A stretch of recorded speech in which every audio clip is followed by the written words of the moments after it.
มือโกนเฮาค่ำมีตีมุมมองค่ะนะสี่เจงแปดหน้าสี่ห้าแปดพายลาบสิ่งพึมึดอ่ำหูได้หาดีลานะมีตีหนึ่งค่ะที่คาลัดนี่พี่น้องเฮาค่ะอันนั้นก็เฮาแหนนะคืนกว่าในต้องผ้าตีไหนค่ะมีเพเขียนเมียวลาติเตมาเตอร์มาคือเฮาไหลในเจ้ามุนยาคุณอคำดาวิดไลเอาลองดังตีตัวเจ้าเก่าเลยหวบทบมานั่นนะขึ้นลัดนี่เพเมียงปันเฮาคาเขาอ่อ มาสงค่าพี่น้องผู้ถ่อมยินเสียงใต้ตีนับยามกูเจ้ากูปายามดิกตังสายลมอีกปาดังขาเฮาลุงแนมเปิง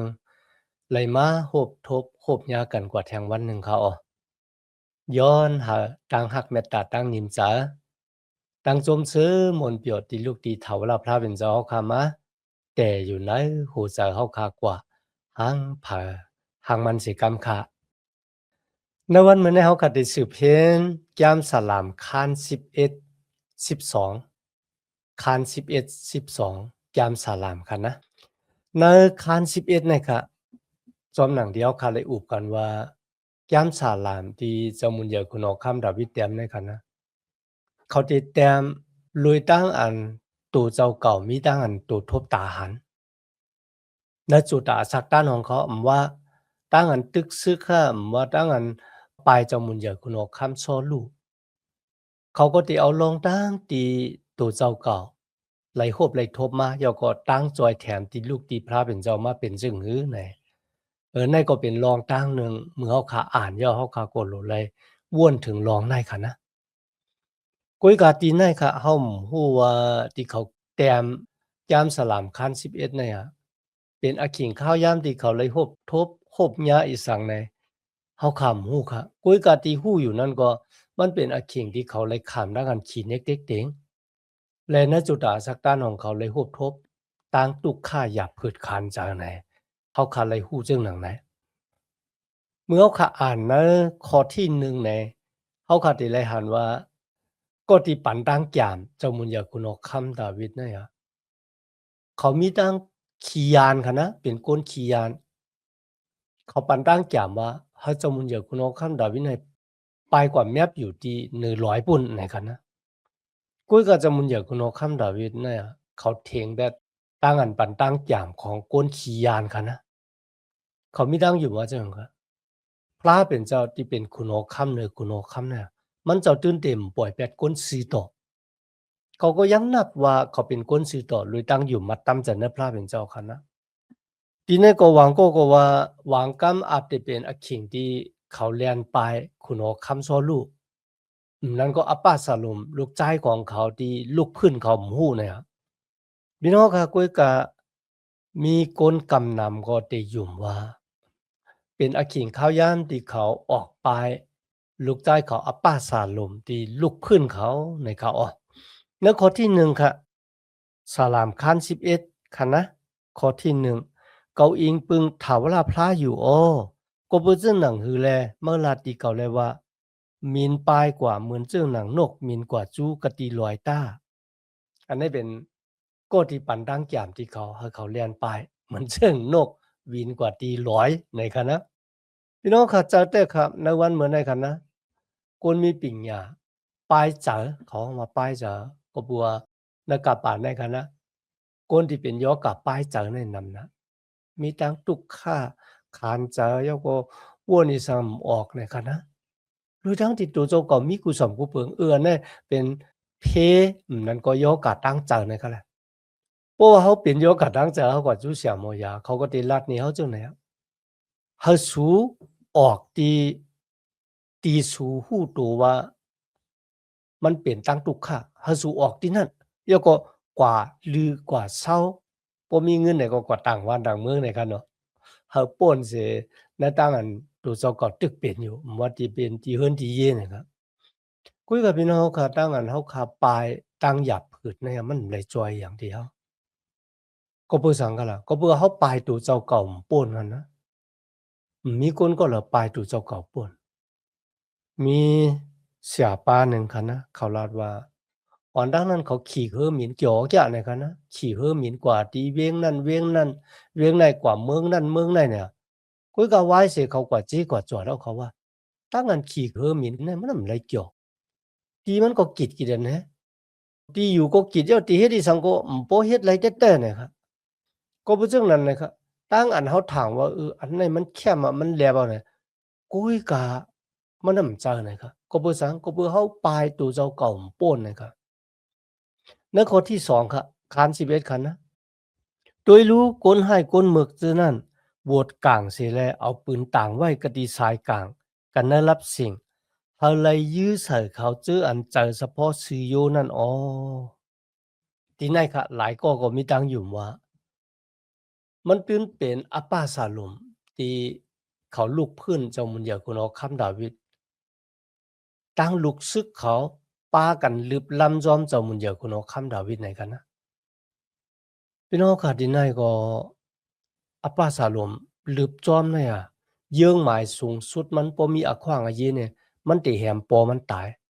ปุนดามันติเป็นเจ้ามุนยาคุณเอาคำต่างปอมันนั่นกันน่ะก้อยกะมันซ้ำแปลกเบิ่งกันนังเจ้ามุนยาคุณเอาคะ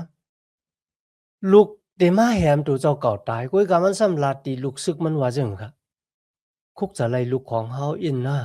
อย่าไปเฮ็ดเพต่อเขาคือบอกว่าให้เขามีอสากลิบอยู่นั่นค่ะนะให้เขาป้วนเพี้ยนนั่นแหละใครให้ลูกตายโดยทั้งที่ลูกชายก็ลืบล้ำซ้อมปุนตาที่แหมตัวเจ้าเก่าตายพี่น้อง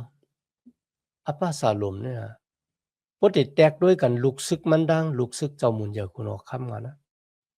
นำกัดตังแขนในตังอันตึกโตเนี่ย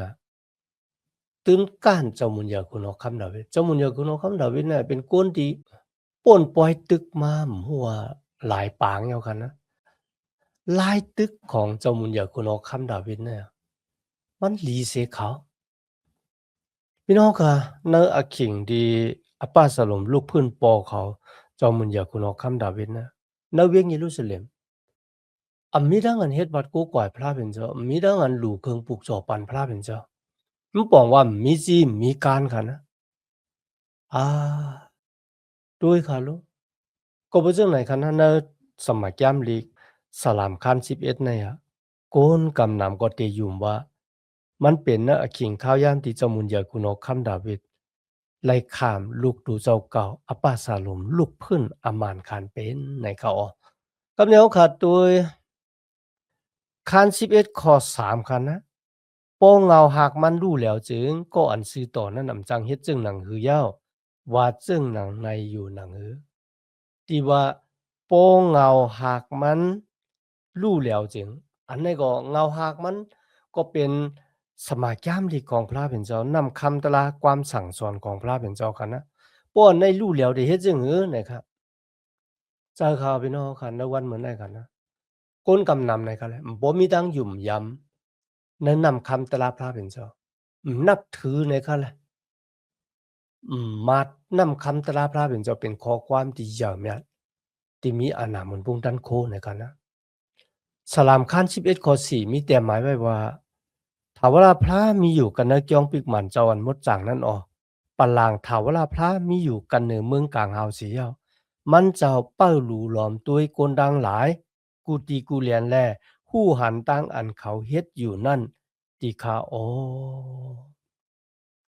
ในตรงวงเกกลางอะขิงข้าวยามตีกล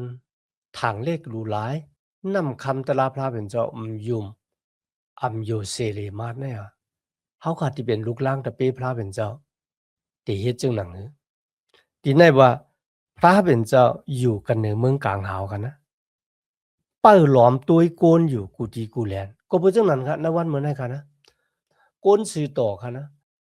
เฮาขามีติอิงปึงอาโกดาเซก็บ่ซังค่ะ ก็เพราะว่าเฮาคำมีพระเป็นเจ้าที่เฮาคาได้ยิบกำไว้มันเป็นเจ้าพระที่อาสากลิบอยู่เป็นเจ้าพระที่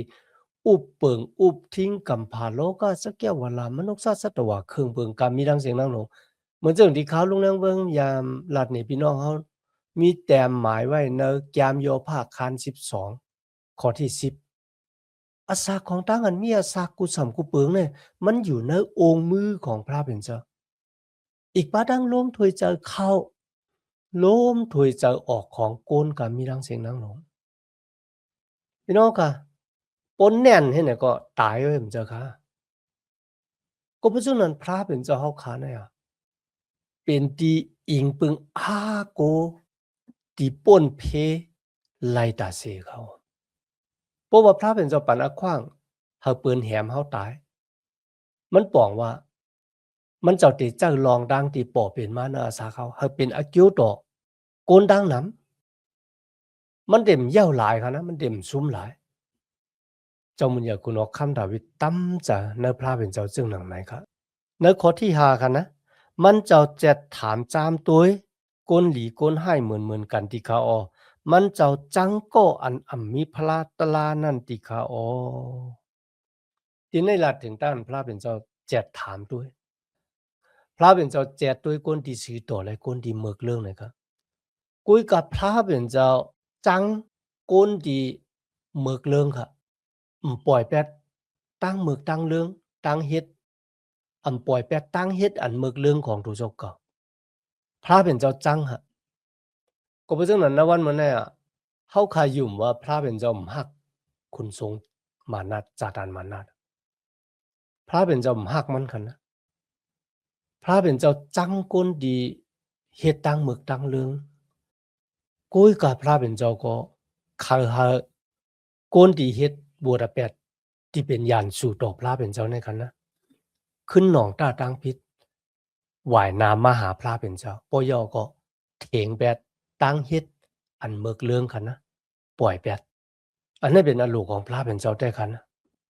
พระเป็นเจ้าจามด้วยครับว่าจะเป็นก้นซื้อต่อว่าจะเป็นก้นเมือกก้นเรื่องไหนครับข้อที่6ค่ะมันจะตักปล่อยฐานไผ่แหลงอีกตั้งไผ่ก้านให้ตกใส่กันเหนือก้นให้ก้นเมือกออมันจะออกตังรวมไพ่แลปั่นตามเขาอออันนั้นก็เป็นตั้งอันจีอย่างที่แต่มันคันนะเพราะว่าเอาขาตัวในสมัยแก้มลิกที่จุยสุราดกันนะพระเป็นเจ้าเนี่ยปั่นแสงกลางวันดังผลลมเนี่ยนะที่ก้นสื่อต่อและก้นเมื่อก้นเรื่องเพียงเพียงกันนะครับดีมดีค่ะถามว่าก้นเมื่อก้นเรื่องเนี่ยเอาไปเล่นนำเนี่ยก้นสื่อต่อก็มู่กันนะในขอเล่นสุดคันนะถ้าเวลาพระเฮ็ดจอมหนังตลาแหลกเจือกตั้งเฮ็ดอันตลาออก็อันจะเฉพาะสิโยนั่นตักไหลหันหน้ามันเจ้าออกก็อันสิโยก็อันสิโตนั่นน่ะตักไหลหันหน้าของพระเป็นเจ้าอ๋อเนี่ยมีตั้งอันตั้งกิจุพระเป็นเจ้าเจ้ามุญญาคุณออกคำดาวิดเนี่ยก็ยามหันตะหมานกลางเอาพระเป็นเจ้ากันนะประวัติดูของพระเป็นเจ้ามาเปียกันนะก้นหันมันเจ้าตื่นตายก็เพราะฉะนั้นมันเจ้าช่อหมุนพุงตันโคตังเหยี่ยมยัดมาเปียนี่ก้นเนอปุ่งหางของตะหมานกลางเอาที่ในเจ้ามุญญาคุณออกคำดาวิดลาว่าก้นอันตลาเนี่ยก็ที่มีจะเฉพาะซื้อโยนั่นตักไหลหันหน้ามันเจ้าอ๋อเนี่ยณวันมันเนี่ยก็เฮาก็อาศักลิบอยู่ณวันมันเนี่ยก็เปิดเกจูของพระเป็นเจ้าไว้กำเนิดเฮาเข้ามาถึงแก้มสลามคัน12ค่ะนะในข้อที่1ครับถ้าเวลาพระติค่ะจอยแถมสิกรรมติค่ะก้นสิโตวายกว่าเย้าแลก้นอันมีสัจจานั้นลับหายกว่าเสกติก้นเมียวตังหลายเย้าอ๋ออันนั้นก็ย้อนทางจอยแถมที่พระเป็นเจ้าว่าก้นสิโตก็หายหลายกว่านะครับนะก้นอันมีสัจจาก็ลับหายกว่ามันปองว่าขนาดว่าไหนจริงก้นดังหลายเลยแปะแปดเถียงแปดพระเป็นเจ้าแล้วตรงวงแก่กลางก้นเมียวอิศิลาก็ใกล้ๆมีครับณวันเมื่อนั้นก็เหมือนกันครับแล้วเจอเจ้าพระเป็นเจ้าก็ใกล้มีก้นที่แปะแปดออกนอกเส้นทางของพระเป็นเจ้ากว่าในมีเขาที่ไหนย้อนตังจอยแถมค่ะหากพระเป็นเจ้าจอยแถมก็เพื่อสังขารว่าไหนจริงก็เพื่อว่าที่เขาขายอยู่นั่นน่ะมันล้อมหอบไว้เลยตังหมึกตังเรื่องไหนคะแหละกำเรินสุดก็ก้นสีต่อก็มีอักอย่างเหมือนจังหนังก้นหมึกก้นเรื่องกว่าคุกจะไลเอริยาค่ะเนาะวายเสมันเหอผลโตกเกี่ยวกันนะเมของคุณหอคำอาหาบเยสเปล่าค่ะ เติงตีพระมันว่ามือพุกขิงได้เพราะว่าเอลียามตายในได้เขาพระเป็นเจ้ากินว่าคาในคันเนาะ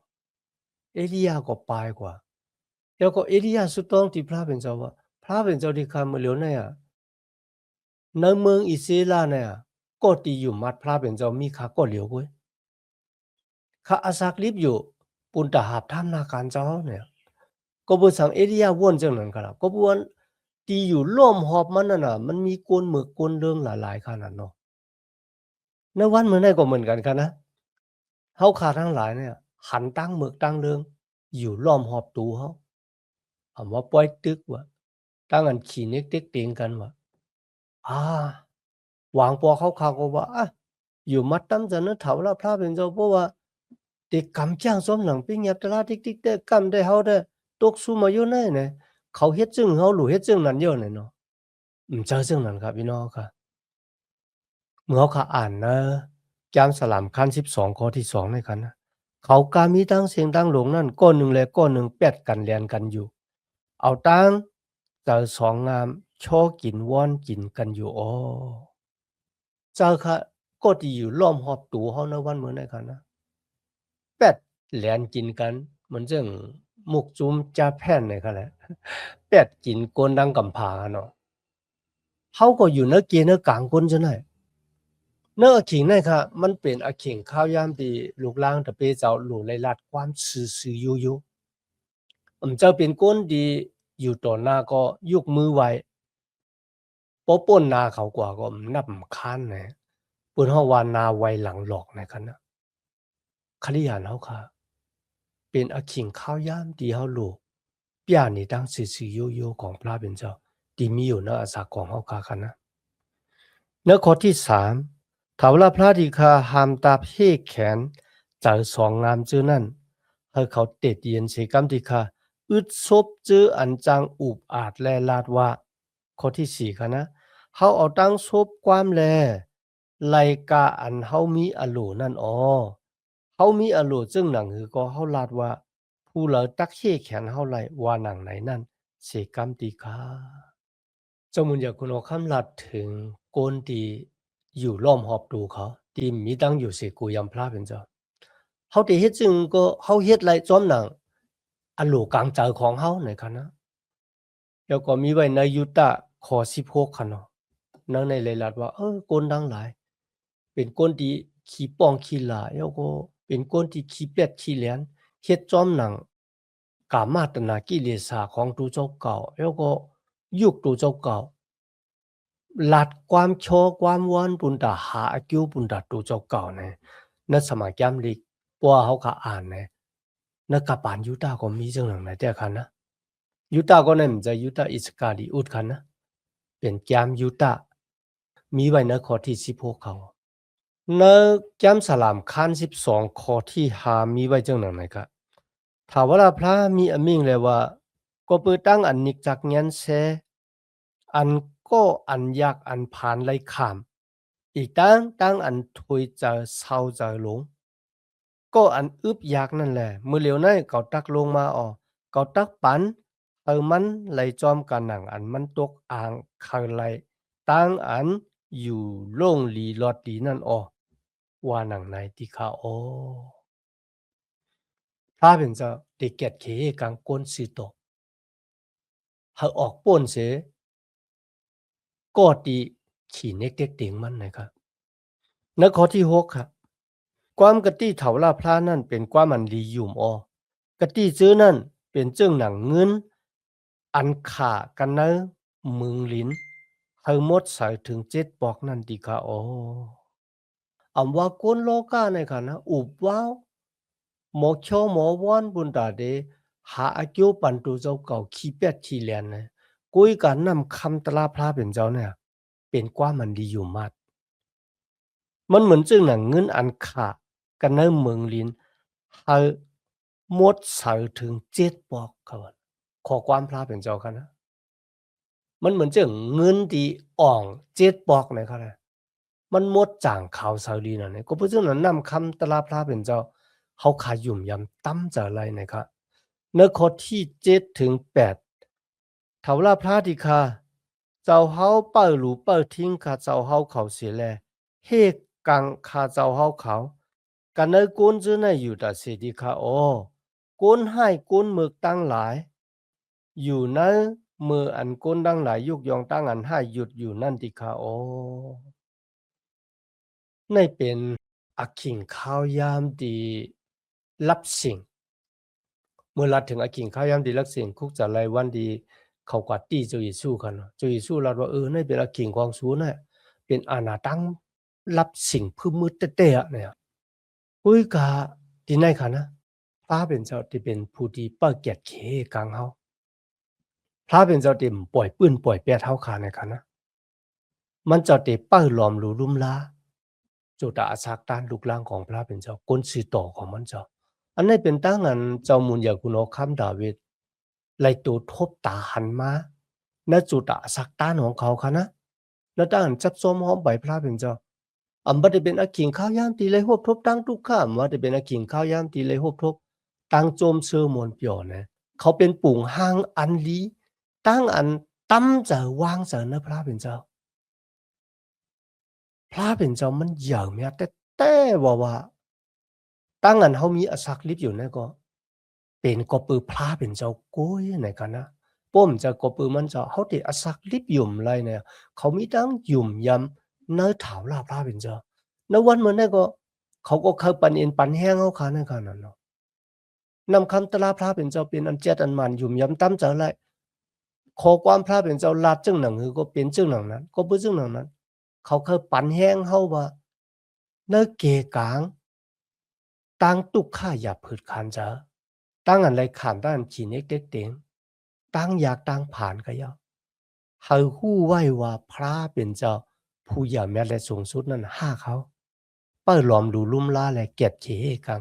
หาป่นเพอันเดแลอย่าเปออกห่างเถียงแบบตั้งหักแมตตาเถียงแบบตั้งอยู่มัดน้ำมันเจ้าในค่ะอ๋อมีดังนั้นตั้งเกจูอย่างนั้นในวันเหมือนในค่ะที่มาเห็นแกมดีกว่าจอมกันต่อบทถึงไอ้กิ่งเขาค่ะสุดเสียงกว่าย้อนหาตั้งหักแมตตาตั้งนิมเจอตั้งโจมซื้อมนเปียวตีลูกตีเถาลาพระเป็นเจ้าผู้อย่างแม่และสูงสุดโตขอดเพียวถึงณจุดอาศักตานของเฮาค่ะนาหอนาเฮิรนของเฮาค่ะนาทีการงานของเฮาค่ะเฮาเลยฮบรบตั้งอ่อมอย่างหังเผอหังมันสิกรรมค่ะเมื่อสูงค่า